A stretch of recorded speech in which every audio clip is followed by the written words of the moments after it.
This is my review of a book that I read recently by Laura Fitzgerald. It's called Veil of Roses. This is the cover of it. And this book was given to me for light reading. It's not a book that I would have normally picked up on my own, but I did actually enjoy it. It's a very simple story that has just enough twists and turns to kind of make you keep reading it. It's primarily about a girl from Persia,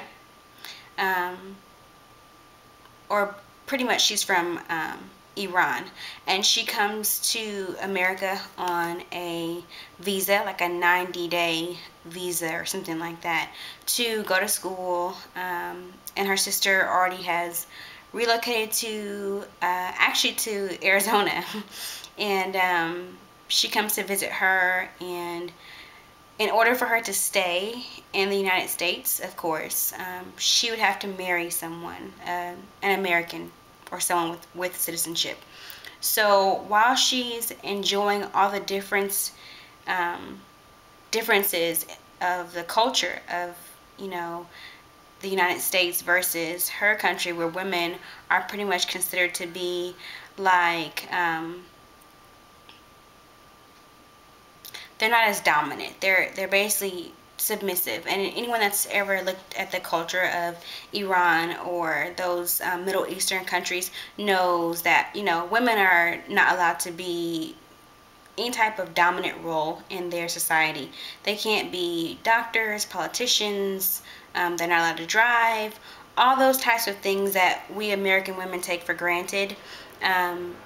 Just being able to walk down the street on your own and talk to whoever you want to and dress however you want to, your hair, your makeup, your shoes, they're always supposed to be covered unless they're with their husband or in the house.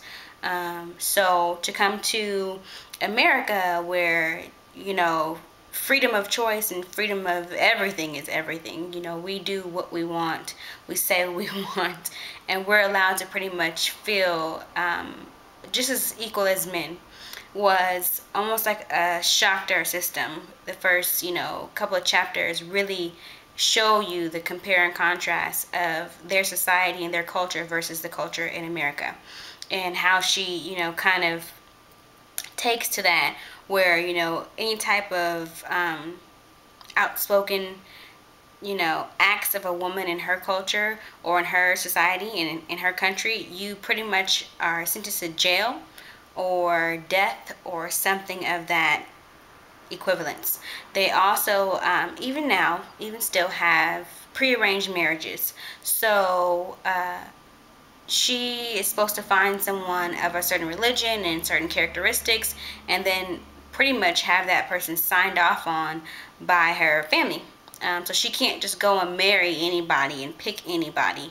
And trying to find a husband in 90 days, and you don't speak the language, and you don't drive, all those things. Just imagine how complicated that can be, and you're trying to be respectful of the household that you're living in and make your parents proud, and so many things going on in this book.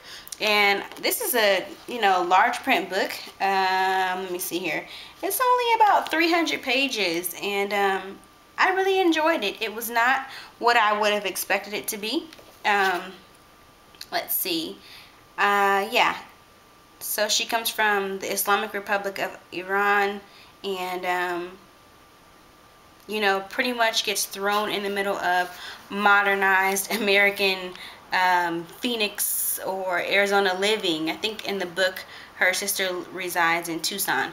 But good book. If you are looking for a light read, say you're going on a plane, or you just want a little bit of a break, I definitely would recommend it. I got it in softback, so I'm sure libraries have it. And that's my review. If you guys have any questions, leave me a comment. Bye.